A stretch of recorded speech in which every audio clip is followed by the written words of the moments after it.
নিজের ধর্মকে সম্মান করেন না। হ্যাঁ, বাঙালির একাদশীর দিন মনে থাকে না, ভুলে ডিম ভাজা খাওয়া হয়ে যায়। 25শে ডিসেম্বর কেক কিনতে মনে থাকে, 3 দিন আগে থেকে ডেট লিখে রেখেছে, কালকে 25শে ডিসেম্বর। যে নদী হারায় স্রোত চলিতে না পারে, সহস্র শৈবাল ধাম বাঁধে আসি তারে। যে জাতি জীবন হারা অচল অসার, পদে পদে বাঁধে তারে জীর্ণ লোকাচার। নিজের ধর্মকে চিনতে শিখুন। এক পকেটে মোবাইল থাকে, আরেক পকেটে গীতা থাকবে, তবে তো জীবনে ব্যালেন্স থাকবে। সপ্তাহে একদিন করে বাড়ির সকলে মাছ মাংস এনে খাচ্ছেন, পরের সপ্তাহে ওই দিনটায় ঠাকুর বাড়িতে গিয়ে, কোনো ভক্ত বাড়িতে গিয়ে, কোনো মঠে মন্দিরে গিয়ে প্রসাদ পান, তবে তো জীবনে ব্যালেন্স থাকবে। মাসে একদিন করে সকলে মিলে পিকনিক করতে যাচ্ছেন, ফিস্ট করতে যাচ্ছেন, সিনেমা দেখতে যাচ্ছেন, পরের মাসে ওই দিনটায় হরিনাম শুনতে যান, তবে তো জীবনে ব্যালেন্স থাকবে। হ্যাঁ, আজিও শুনিতে যেই, শুনিতে শুনিতে সেই, কি অদ্ভুত চৈতন্য চরিত। কৃষ্ণে উপজীবে প্রীত, বাড়িবে রসের রীত, শুনিলেই বড় হবে হিত। শুনতে থাকতে হবে, শুনবেন। হাত তুলছেন কেন বারবার? 144 দ্বারা জারি তো হয়নি, তুলছেন কেন? জারি হয়ে গেছে অনেক আগে। সরকার যদি ঘোষণা দেয় আজকে থেকে মেজাটে 144 ধারা, হাতটা তুলেই থাকতে হবে, নামাতে পারবেন না। গোটা বিশ্বজগতের সরকারটা যে চালায়, জারি করেই রেখেছে, কোন মুহূর্তে কাকে টেনে নেবে বলা যায় না। এখন থেকে হাতটা তুলে আত্মসমর্পণ করে দিতে হয়, অভ্যাস করে রাখতে হয়। অভ্যাস থাকলে তবে পাওয়া যায়। আমি বলি কি, নাম করুন, নাম ছাড়বেন না। গৃহে বা বনেতে থাকো, হা গৌরাঙ্গ বলে ডাকো, নরোত্তম মাগে তার সঙ্গ। নাম করবেন, খেতে বসে করবেন, ঘুমোতে গিয়ে করবেন, স্নান করতে গিয়ে করবেন, বিয়ে বাড়িতে গিয়ে করবেন, শ্রাদ্ধ বাড়িতে গিয়ে করবেন, অন্নপ্রাশনে গিয়ে করবেন, নাম করবেন। আপনি এমন ভাবে নামকে আশ্রয় করবেন, আপনি নামকে ছেড়ে দিলেও নাম যেন আপনাকে ছেড়ে না যায়। তাকেই তো ধরা বলে নাকি? এমন একটা ধরলাম যে ছেড়ে চলে গেল, এ কি ধরা? ধরতে হবে এমন ভাবে যা কোনোদিনের জন্য ছেড়ে যাবে না। ভগবানকে প্রত্যেকে চেয়েছে। রামকৃষ্ণ পরমহংসকে বললেন, ঈশ্বর সবার মধ্যে আছেন, ঈশ্বরের মধ্যে সবাই নাই। হ্যাঁ, আমি যখন গাড়িতে করে এলাম 7:20-তে, আমি অনেক মায়েদেরকে দেখলাম, অনেক মায়েরা কীর্তন শুনতে আসছেন। তা ঠান্ডা পড়েছে তো গায়ে একটা চাদর দিয়েছেন। এখন এই যে চাদরটা গায়ে দিয়ে যে আসছেন, আমি গাড়িতে বসে লক্ষ্য করছি অনেকের চাদরে লেখা আছে রাধা রাধা রাধা রাধা। অনেকে পরে কিনে ভালো। আচ্ছা, যখন চাদরটা গায়ে দিয়ে কীর্তন শুনতে এলেন, যখন চাদরটা গায়ে দিয়ে হরিনামের আসনে বসেছেন, সব সময় লক্ষ্য রেখেছেন তো চাদরটা পায়ে লাগছে না? ছেড়ে দেন, মানলাম লাগবে না। এখন বাড়িতে গিয়ে চাদরটা ময়লা হয়ে যাওয়ার পরে কাচুকাচি করছেন, পরিষ্কার করছেন, সার্ফের মধ্যে ডুবিয়ে এবার যখন চাদরটা নিয়ে এইভাবে থক্কা দিচ্ছেন, ওই রাধা নামের জলটা আপনার পায়ের উপরে এসে পড়ছে। হ্যাঁ, খেলা ভালো, আগুন নিয়ে খেলা ভালো নয়। যে নাম ভগবান নিজের বক্ষে লিখে রেখেছেন, সেই নাম আপনি পায়ের উপরে ফেলছেন।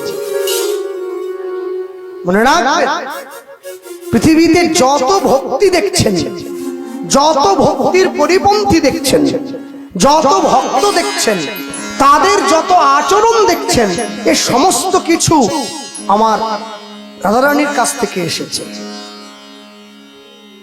কৃষ্ণকে কেমন করে ভালোবাসতে হয় এটা শিখিয়েছেন তিনি। যেহেতু আমরা কলিযুগের অন্নগত প্রাণ, স্বল্প আয়ুধারী জীব, তাই আমাদের জন্য রাধা কৃষ্ণ মিলিত তনু শ্রী গৌরাঙ্গ হয়ে এলো। সেই নিয়মটা মহাপ্রভু সহজ করে দিলেন, যাতে আমাদের কৃষ্ণ পেতে সুবিধে হয়। সহজ, একদম সহজ। যদি বলেন কেন, বৃন্দাবনের সঙ্গে আমার সম্পর্কটা বেশ গভীর, খুব ভালোই গভীর। হ্যাঁ, এই যে আমার মা বসে আছে, কদিন আগে আমার বিয়ে দিয়ে এনেছে বৃন্দাবন থেকে। অতএব বৃন্দাবনের মানুষ যারা বৃন্দাবনে বসবাস করে, যারা বৃন্দাবনে থাকে, যাদের নিজেদের ভগবানকে, কৃষ্ণকে নিজের ছেলে বলে মনে করে, তারা ভগবানকে কিভাবে ভজনা করেন তার ধারে আমরা যেতে পারবো না। আমরা চিৎকার করতে পারি, লাফালাফি করতে পারি, দাপাদাপি করতে পারি, কিন্তু লাভ কিছু হবে না। যারা বৃন্দাবন গিয়েছেন তারা প্রত্যেকে জানেন।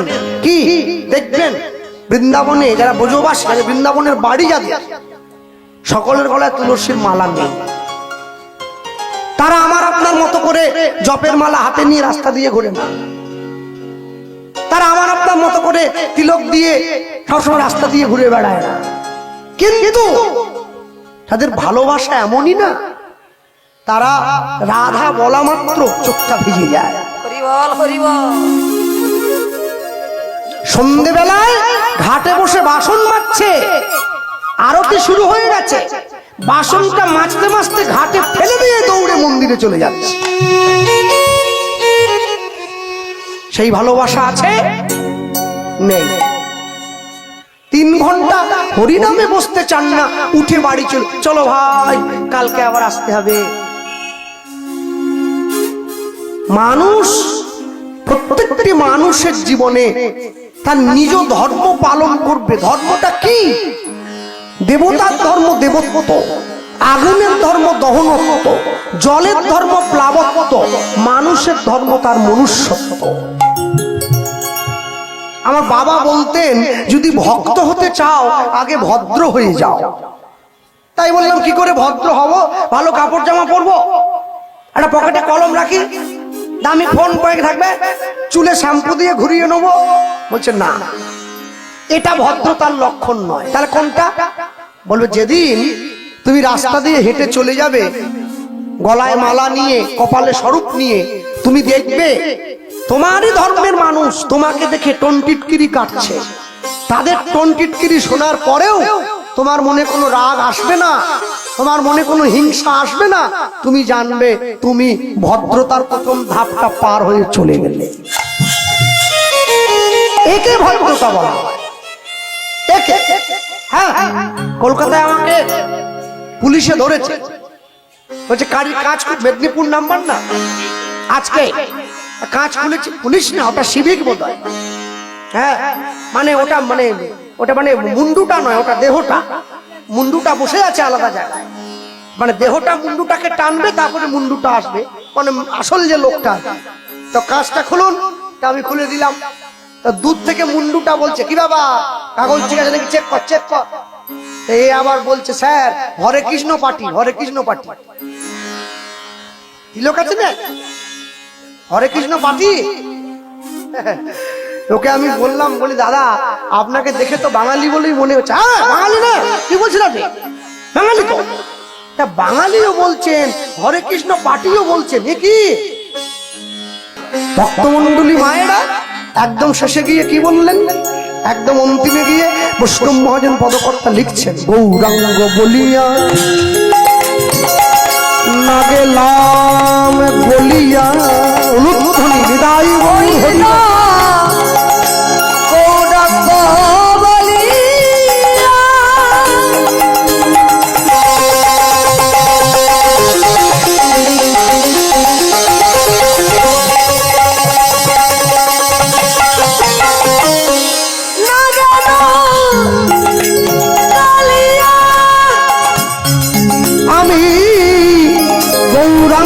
বলিয়া না গেলাম বলিয়া,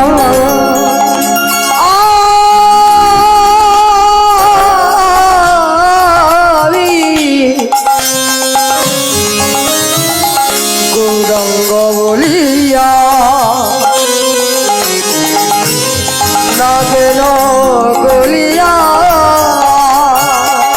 কেমনে ধরিনু দে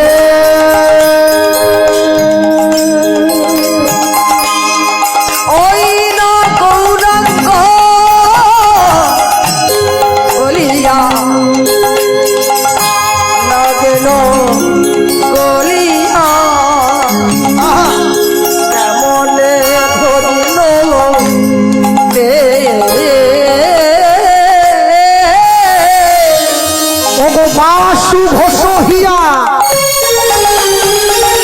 পাষাণ দিয়া বিধি কেমন গড়িয়াছে ওই না বাসুদেব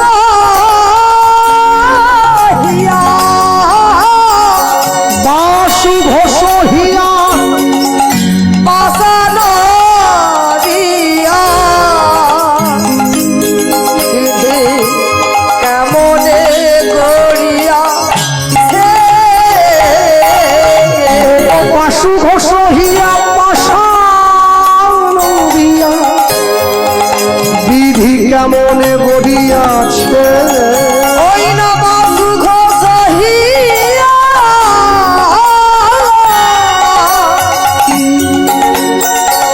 পাষাণ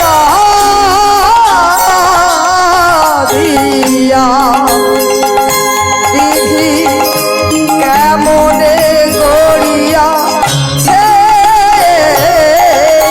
বলি আমার ভাগ্যে হলো না গো নারায়ণ ভাগ্যে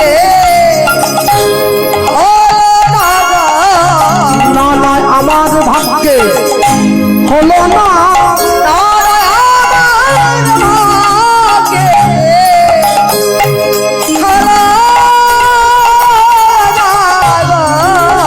ওগো সবাই তোমার নাম নিল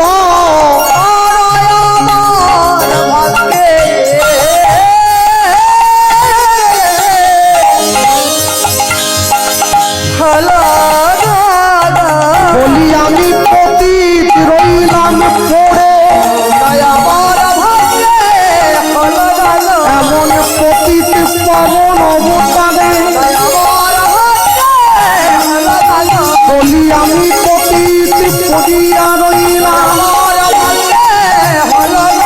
তোমার চরণে না শরণ লইলাম তোমার চরণ তলে আশ্রয় দিও বলি অন্তিমে তোমার চরণ দিও অন্তিমে তোমার চরণ দিও হলো না গো না না আমার ভাগ্যে হলো না গো বাসু ঘোষহিয়া পাষাণ দিয়া বিধি কেমনে গড়িয়াছে ওই না বাসু ঘোষহিয়া পাষাণ দিয়া বিধি কেমনে গড়িয়াছে বাসু ঘোষহিয়া পাষাণ দিয়া বিধি কেমনে গড়িয়াছে গৌরাঙ্গ বলিয়া না গেলাম বলিয়া কেমনে ধরিনু দে বাসু ঘোষহিয়া পাষাণ দিয়া বিধি কেমনে গড়িয়াছে বিধি কেমনে কেমনে গড়িয়াছে ছোট্ট করে বলে নেই গুরুচন্দ্রিকা বিশ্রাম করলাম লীলা মাধুর্যের মধ্যে প্রবেশের পূর্বে বলতে গিয়ে বলবো শ্রীকৃষ্ণ চৈতন্য মহাপ্রভু মানুষের মধ্যে একটা প্রচার করেছেন তার ভগবান প্রচার করেছেন আরো বেশি করে কি কথা আজকে কথা নয় ভক্ত মোড়ে খাওয়াইলে তবে আমি খাই ভক্ত মোড়ে না দিলে মুই উপবাসে যাই ভক্ত মোর মাতা পিতা ভক্ত মোর গুরু ভক্ত ভালোবেসে আমায় বলে বাঞ্ছা কল্পতরু তাহলে যদি কোনো ভক্ত ভগবানকে দেয়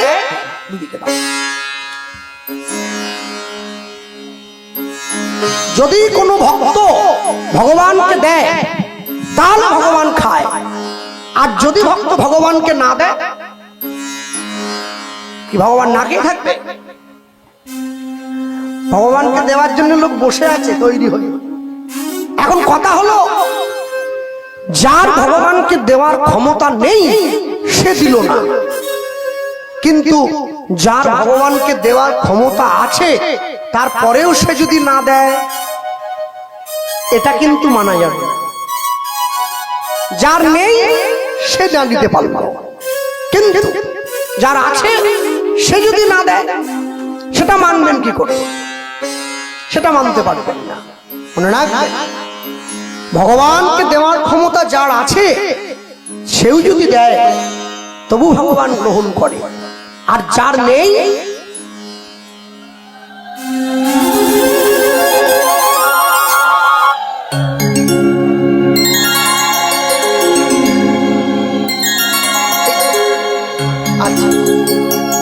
তা যার ভগবানকে দেওয়ার মতো ক্ষমতা আছে সেও যদি না দেয়, এই যে মায়েরা এসে মালা চন্দন করে গেল, আমার অগ্রবর্তী যিনি কীর্তনিয়া গাইলেন তাকেও করেছেন, আমার পরে যিনি গাইবেন তাকেও করবেন। তা যেখানে ভাগবত পাঠ হয় আপনারা শুনতে যান, ভাগবতীয় কথা, সেখানেও মালা চন্দন হয়। আচ্ছা, আমরা মুখে কি বলি বলুন? মালা চন্দন না চন্দন মালা? মালা চন্দন। তাহলে হাতে কোনটা করলাম? মুখে বলি মালা চন্দন আর হাতে করি চন্দন মালা। মুখে বলি আগে মালা পরে চন্দন, আর হাতে করি আগে চন্দন পরে মালা। না না, মুখ যেটা বলবে হাতও যেন সেটা বলে, তবে কিন্তু কর্ম ঠিক হবে। দেখবেন যারা হরিনামের জন্য ভিক্ষা করে গ্রামে ঘুরে ঘুরে, কেউ বলে হরিনামে চাঁদা দাও, চাঁদা নয়, হরিনামের ভিক্ষা। কালী পুজোয় চাঁদা, হরিনামের ভিক্ষাটা কি? হরিনামের যে অর্থ আপনি জমা করছেন এটা সরাসরি পরমাত্মার কাছে জমা করলেন আপনার পরপারের সম্বল হিসেবে। আগে চন্দন নয়, আগে মালা বলাটা ঠিকই আছে, তবে যে মালা যিনি হরিনাম গাইছেন তার গলায় দেওয়া হবে, মনে রাখবেন সেই মালা বিয়ে বাড়িতে পরাবার জন্য বরের গলার মালা নয়, সেই মালা যে মরে গেছে তার গলায় পরাবার জন্য মালা নয়। অতএব যে মালা হরিবাসরে বক্তার গলায় দেওয়া হচ্ছে সেটি অবশ্যই গৌর গোবিন্দের প্রসাদী মাল্য হতেই হবে, প্রথম কথা। দুই, এরপরে আসুন চন্দন। আগে মালা হবে, মালার পরে চন্দন। তা কপালের মাঝখানে তো চন্দন দেওয়া যায় না, এখানে স্বরূপ আছে। তিলক হচ্ছে দুই রকম, একটা তিলক কাটা, একটা তিলক সেবা। তিলক কাটা কোনটা? বিয়ে করতে গেলে বর যেটা পরে, দেখেছেন তো? এখানে খাঁচ কাটা লবঙ্গ দিয়ে এরকম করে তোলা, মাঝে একটা সিঁদুর দিয়ে লাল রকম, ওকে তিলক কাটা বলে। হ্যাঁ, ডিজাইন করে চালিয়ে দেওয়া। আর তিলক সেবা কোনটা? গুরুদেব যে আশ্রয় দিয়েছেন, যে ঘরে ঢুকেছি সেই আশ্রয়ের সম্প্রদায়ের তিলক অঙ্কন করা, আমি পরিবার আশ্রিত, এই তিলক সেবা। এখানে কোনো ডিজাইন ফ্যাশন চলবে না, ভালো লাগুক মন্দ লাগুক করতে হবে। তাহলে কপালের মাঝখানে চন্দন দেওয়া যাবে না, এখানে স্বরূপ আছে। তা এখন দেখা গেল এই মায়েরা তো ভালো, অনেক অনেক জায়গায় গিয়ে বলি বাবা কপালের মাঝখানে দেবেন না, সে কি করলো, এই দুটো গালে দিয়ে দিয়েছে। আরে মাঝে না বলছে এখানে দেবেন, বলছে আপনি তো না বললেন। আরে না বললাম মানে এইখানে গাল গড়িয়ে পড়তিছে, এরকম দিচ্ছেন। বলে কোথা দিব? কপালে দেন। কপালে এ ভর্তি করে দিয়েছে, কানের গোড়া দিয়ে গড়ে যাচ্ছে। এভাবে তিলক দেওয়া যাবে না। তিলক হচ্ছে পঞ্চরসের প্রতীক, শান্ত, দাস্য, সখ্য, বাৎসল্য, মধুর। তিলক শুরু করতে হবে বাঁ দিক থেকে। বাঁ দিকে তিনটি, শান্ত, দাস্য, সখ্য, মাঝখানটা ফাঁকা থাকবে, ডান দিকে দুটি, বাৎসল্য এবং মধুর। তিলক দিয়ে দেওয়ার পরে চন্দনের আঘ্রাণটা নাসিকার সামনে ধরতে হয়, যাতে কৃষ্ণ অঙ্গ গন্ধে অন্তর পরিপূর্ণ হয়ে যায়। এই হচ্ছে মালা চন্দন। তা ভগবানকে পেতে গেলে, ভগবানকে ভালোবাসতে গেলেও যে দুঃখ পেতে হয়, কষ্ট না করলে কি কৃষ্ণ পাওয়া যায়? যে কষ্ট করে কৃষ্ণ তার হয়, যে কষ্ট করে না কৃষ্ণ তার হয় না। তাহলে ভগবানকে পেতে গেলেও যে কষ্ট করতে হয় তার প্রমাণ আমরা শুনছি, আমরা বসে শুনছি হরিসভায় বসে সান্ধ্যকালীন কীর্তনে ভগবানের একনিষ্ঠ অনুগত পরম বৈষ্ণব মহাজন শ্রীল মাধবদাস গোস্বামী পাদের জীবনী কথা। আমি একটুখানি পিছনে পিছিয়ে আসি। শ্রীকৃষ্ণ চৈতন্য মহাপ্রভু তিনি তার জীবনে দুবার বিয়ে করলেন। প্রথম স্ত্রী লক্ষ্মীপ্রিয়া, পরেরটা বিষ্ণুপ্রিয়া। আশ্চর্য কি, প্রথম বিয়েটা নিজের ইচ্ছায় করলেন, দ্বিতীয় বিয়েটা মায়ের ইচ্ছায় করলেন। ছেলে যখন বিয়ে করতে যায় মায়ের পায়ে হাত দিয়ে প্রণাম করে বলে যায়, মা আশীর্বাদ করো, তোমার জন্য দাসী আনতে যাচ্ছে। বলে মহাপ্রভু বলছেন, যখনই নিমাই গিয়ে মাকে প্রণাম করলেন, মা কি করলেন, মহাপ্রভুর মাথায় হাত রেখেছেন। মহাপ্রভু মায়ের হাতটা ধরে বলছেন, মা এতদিন পর্যন্ত কেঁদেছি নদিয়াবাসীর জন্য, আজকে বিয়ে করে তোমার দাসী তোমার চরণে দিয়ে আমি কাঁদবো জগৎবাসীর জন্য। এই কথার মধ্যে যে কি লুকিয়ে আছে সচিমা বুঝলো না, নিমাইকে বিয়ে করতে পাঠিয়ে দিয়েছে। বিয়ে করে এসে বিষ্ণুপ্রিয়ার হাতটা সচিমায়ের হাতে ধরিয়ে দিয়ে মহাপ্রভু বলছে, ওমা এই রইল তোমার দাসী, এবার আমায় বিদায় দাও, এবার আমি আসি। এই যে কৃষ্ণের দাসীরা সব এসে গিয়েছে, তারা এত কষ্ট করে হরিনাম, দাঁড়ায় কাপড় গুটিয়ে উঠে পড়তেছে কে? ভিক্ষার কথা বললেই লোক মায়েরা জায়গাটা রাখ ভাই, এইসব কি? যে না দেবে না দেবে, ছাড়ি দেবে নাকি? বসো। হ্যাঁ বাবা, ঘুগনি মুড়ির দোকানে গিয়ে বসলে কত পয়সা এমনি বেরিয়ে চলে যাচ্ছে। মায়েরা যাচ্ছে প্রত্যেকের কাছে, যেমন ভাবে পারবেন আপনারা ভিক্ষার ঝুলি যেন খালি না থাকে। আর দয়া করে কেউ ভিলেন দেবেন না। ভিলেন বোঝেন তো? ছোট 1 টাকার কথা বলছি, ও কোথাও চলেনি, ছোট 1 টাকা, কলিযুগের ভিলেন। মানুষ তো হরিনামে গিয়ে যত অচল টাকাগুলো দিয়ে দেয়, বলে চলবে নি ওইখানে দে। আর সেই টাকাগুলো আমাদেরকে তোমরা কষ্ট দাও, ছেঁড়া নোট দিয়ে দিলে, আর মায়েরা এসে সেই টাকা আমায় ধরাবে। বাবু এই আমি যাবো কোন দিয়ে? গরিব মানুষ আমি, সমস্যা। হ্যাঁ চলে এসো, মায়ের এদিকে এসো, এদিকে। আরে আমি শুরুটা করি। হ্যাঁ প্রত্যেকে জায়গায় বসুন, প্রত্যেকে প্রাণ ভরে ভিক্ষাটা দিয়ে দেন। নিতাই গৌর প্রেমানন্দ হরি বল। হ্যাঁ সকলের সম্মুখে যাও মা। হ্যাঁ আর যে বাবাটা রাস্তার বাইরে দাঁড়িয়ে আছে এইখান থেকে ধরো। হ্যাঁ এইখান থেকে ধরবে, ভালো করে ভিক্ষা করে নাও। হরিনামের জন্য সেবা দ্রব্য, এত ভক্ত সেবা, এত আয়োজন আপনাদের ভিক্ষায়। মনে রাখবেন, সনাতন ধর্মের মানুষ এক হওয়ার জন্য এই হরিনামের আসনটাই কিন্তু একমাত্র জায়গা। এইটা আমাদের টিকিয়ে রাখতে হবে। এটা নষ্ট হয়ে গেলে আর কিন্তু মানুষকে এক করতে পারবেন না। ব্রাহ্মণ, ক্ষত্রিয়, বৈশ্য, শূদ্র, হাড়ি, মুচি, মেথর, ডোম সকলে মিলে এই জায়গাটাতেই এক হবে। মহাপ্রভু সন্ন্যাস হয়েছেন, নিতাই চাঁদের হাত ধরলেন, কি তুমি শোনো শোনো,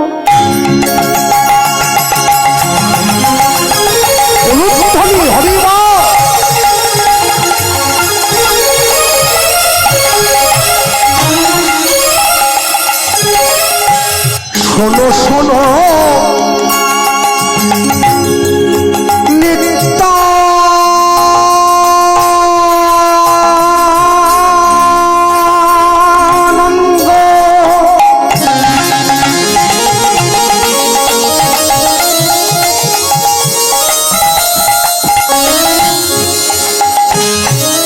এই কলির জীব সব, কলির জীব সব জন্ম অন্ধ,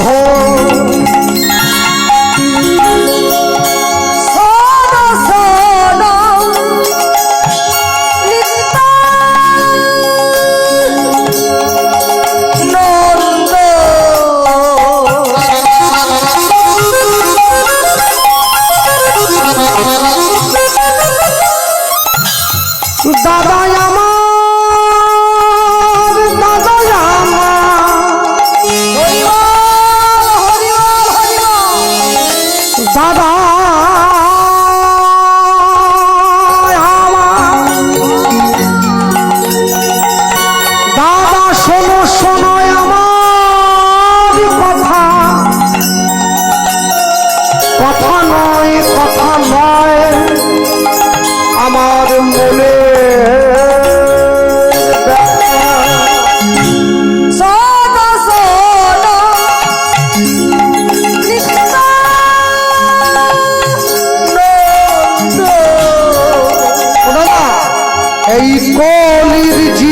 সব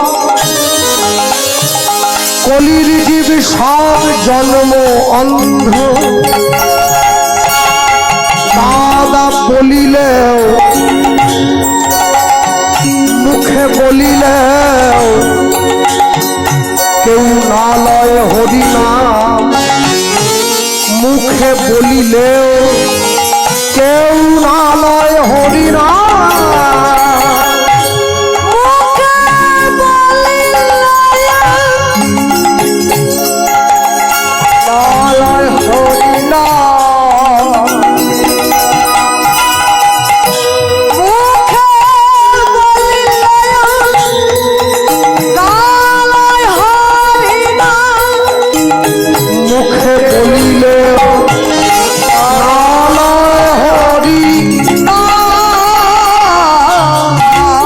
মধুর কৃষ্ণ নাম কেউ নিল না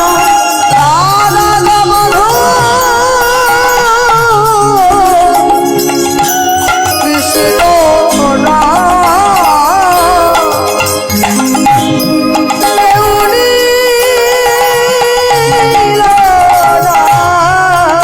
সবাই বিষয় রসে মেতে রইল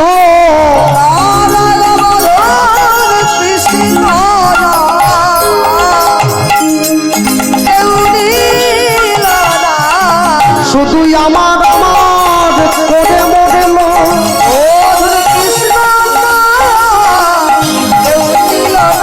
দাদা শোনো শোনো আমার কথা এ যে কথা নয় আমার মনের ব্যথা তুমি প্রতি ঘরে ঘরে যাইবে তুমি কৃষ্ণ কৃষ্ণ বলাইবে হরি বলবে আর বলাইবে হরি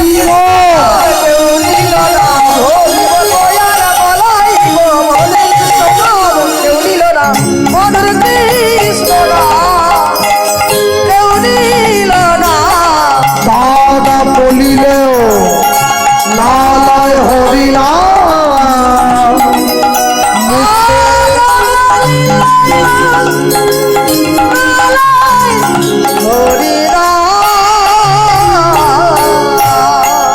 প্রতি ঘরে ঘরে গিয়া করলেই ভিক্ষা বল কৃষ্ণ গাও কৃষ্ণ কৃষ্ণ তোমরা করো কৃষ্ণ শিক্ষা কৃষ্ণ শিক্ষা প্রত্যেক ঘরে যাবে যে কৃষ্ণ না বলবে হাতে ধরবে তাও যদি না বলে পায়ে পড়বে তাও যদি না বলে বুকে জড়িয়ে কৃষ্ণ বলাতে হবে শোনো তেলা মাথায় তেল দেবে না যে নাম বলে তাকে বলাবার দরকার নেই যে বলে না তাকে বলা কেন যে নাম বলে না তাকে যদি বলাতে পারো তবেই তোমার সার্থকতা আমি তো বুঝি না মানুষ জন্মদিন পালন করে মোমবাতি নিভিয়ে মৃত্যুদিন পালন করে মোমবাতি জ্বালিয়ে কোন দিকে চলছে জীবনের বাগর লক্ষ্য মানুষ যখন দুধ খায় দুধ খাওয়ার সময় জল ছাড়া খায় যখন মদ খায় জল মিশিয়েই খায় কি মনে রাখ জীবনে প্রত্যেকটি ক্ষেত্রে প্রত্যেকটি জায়গায় আপনাকে লক্ষ্য ঠিক রাখতে হবে দুই ভাই এক ভাই আরেক ভাইয়ের হাত ধরেছে দাদা আমার মনে একটা ইচ্ছা আছে ইচ্ছেটা কি আমি একটু নিয়ে যাবি জগন্নাথ দর্শন করতে যাব হ্যাঁ বাহ আচ্ছা একটা কথা আমায় বলুন কেউ যদি অজ্ঞানে পাপ করে অজ্ঞানের পাপ জ্ঞানে খণ্ডন হয় হবে না অজ্ঞানের পাপ কোনটা ওই যে শুরুতে বলেছিলাম না জেনে একাদশীর দিন একটা ডিম সিদ্ধ খেয়ে নিয়েছি অজ্ঞানের পাপ কি হবে তো অজ্ঞানের পাপ জ্ঞানে খণ্ডন হলো জ্ঞানে যদি কেউ পাপ করে জ্ঞানের পাপ বুঝতে পারছেন না? পুরীতে গেলেন, জগন্নাথের প্রসাদও খাচ্ছেন, সমুদ্রের ধারে এসে ভেটকি মাছের চপও খাচ্ছেন। তীর্থে গিয়ে কেউ মাছ খায়? এ তো অজ্ঞানের পাপ, এ জ্ঞানের পাপ, এ খণ্ডন হবে কি করে? তাহলে অজ্ঞানের পাপ জ্ঞানে খণ্ডন হয়, জ্ঞানের পাপ তীর্থে গিয়ে খণ্ডন হয়। তীর্থে গিয়ে যদি কেউ পাপ করে সেটা হরিনামে খণ্ডন হয়। তীর্থের পাপ হরিনামে খণ্ডন হবে। তাই যে অবস্থায় থাকুন না কেন নাম করবেন, আর তুলসীর মালা প্রত্যেকে পড়বেন। লোকে আমায় বলে, দাদা আমি যে এখনো মাছ খাই, খান, যার যা মনে চাই তাই খান না। মাছ খাবেন, মাংস খাবেন, ডিম খাবেন, সাপ খাবেন, কুমির খাবেন, টিকটিকি খাবেন, আরশোলা খাবেন, গিরি সব খাও, মালা পড়ো। যারা আমিষ খাচ্ছেন মালাটা কণ্ঠের থেকে নামিয়ে পড়বেন, যারা নিরামিষ খাচ্ছেন কণ্ঠের সঙ্গে লাগিয়ে পড়বেন। তবে পড়ুন, কেন? লাইনে দাঁড়ান, তবে তো ডাক পাবে। হ্যাঁ, মালা পড়বে। আর যে সমস্ত মায়েদের এবং মেয়েদের মালা পড়তে লজ্জা করে তাদের জন্য একটা উপায় আছে। কি? রাত্রিবেলা ঘুমানোর সময় মালা পরে ঘুমোবে, কেউ জানতে পারলো না। নাইট ডিউটি, ওষুধও খাচ্ছি, লোক জানতেও পারছে না।